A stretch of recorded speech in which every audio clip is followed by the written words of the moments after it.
السلام عليكم ورحمة الله وبركاته، يا رب تكونوا بألف صحة وعافية. النهارده هنبدأ نشرح السيرفو موتور مع البوتنشيومتر وازاي هقدر اتحكم فيه عن طريق البوتنشيومتر باستخدام فانكشن اسمها المابنج فانكشن. دي بيكون بيلت ان فانكشن. يلا بينا. في الكود بتاعي ببدا استدعي اللايبرري بتاعت السيرفو. بعد كده ببدا اسمي السيرفو بتاعي ماي سيرفو. بعرف البنايه بتاعت البوتنشيومتر ان هي تبقى A0. بعرف فاريبل تاني من نوع انتجر ان هو يبقى فال. بعمل كده عندي فويد في السيت اب. ببدا اعرف البنايه بتاعت السيرفو اللي هتحكم بيها في السيرفو، هي بنايه رقم 9. في الفويد لوب عندي بحط الفاريبل بتاعي ايكوال انالوج ريد البوت بن. باخد قرايه البوت بن واحطها في متغير اسمه فاليو، والقرايه اللي جايه لي هتبقى انالوج. بجيب نفس الفاريبل تاني واغير قيمته بالمابنج، بحيث ان انا اعمل ماب ادخل فيها قيمه البوت بن اللي كانت موجوده عندي في اللاين اللي فوقيه. القيمه اللي جايه ديت لازم اعرف حدودها، في حدودها عندي من 0 ل 1023.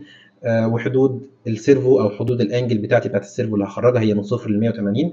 فالقيمه بتاعت الانجل بتاعتها اللي هي من 0 ل 180 بتتخزن في الفاريبل دوت.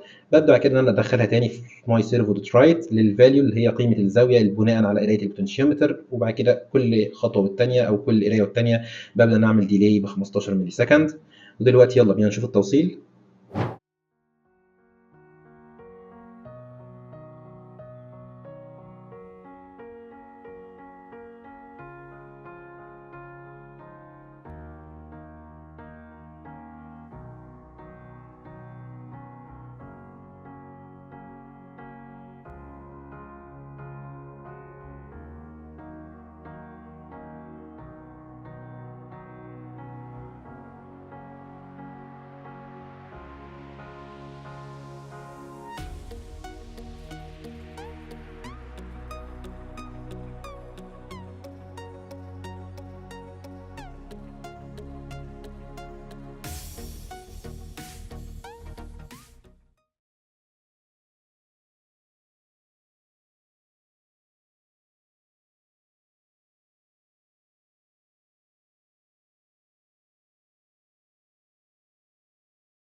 وبكده نبقى وصلنا لنهاية الفيديو، وإن شاء الله نشوفكم الفيديو المرة الجاية. كان معاكم مهندس محمد عباس، والسلام عليكم ورحمة الله وبركاته.